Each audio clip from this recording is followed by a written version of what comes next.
ALAC is the first organization that is a consortium of Latinos that promotes, preserves, and educates on Latino arts and culture. It is the first, and our major goal is to develop and create a Latino cultural center in Phoenix, Arizona. So it's unique. It's not happened before, although if you looked at some of our board members, including myself, we started this decades ago, maybe 30 years in the industry.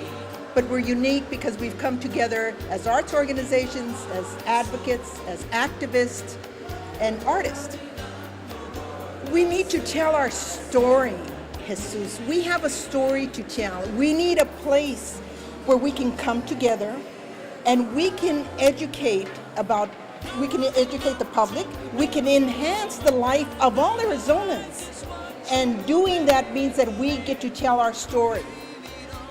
Well, there should have been something a long time ago. And I think, again, getting back to our children, it's very important for us to leave symbolisms, to leave examples of Latinos who are artists, Latinos who are accomplished, Latinos who have created something for themselves.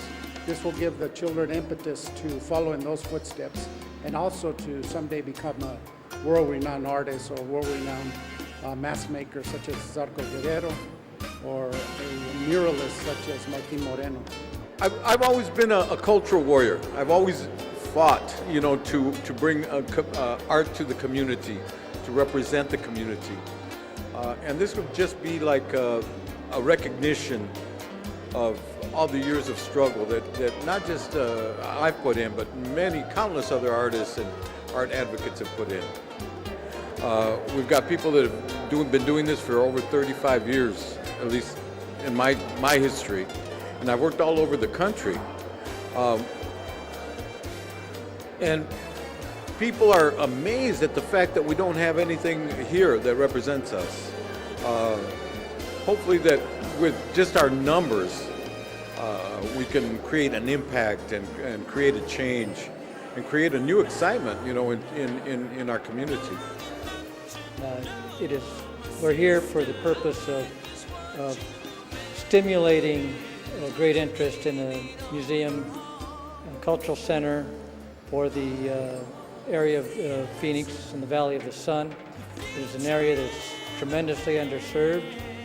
It is in an area that appears to have amnesia about its Hispanic, particularly its Mexican roots. And it's time that we had something in an area of 2 million people that reflects the reality of its origins. Well, the community itself, whenever we're in the news, it's about immigration or some other kind of bad news story. So what we want to do is show the density of our culture, and we want to acknowledge a lot of the heroes and community people in our culture, and also the artists, of course. I mean, we're going to have the Visual Arts Gallery. We're going to have a lot of research on some of the families who lived here a long time, their contributions.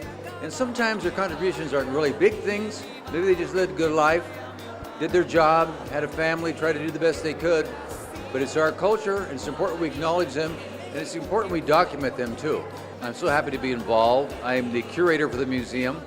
I'm one of the Visual Arts Committee, along with Zarco Guerrero, Martin Moreno, and Marco Albarran.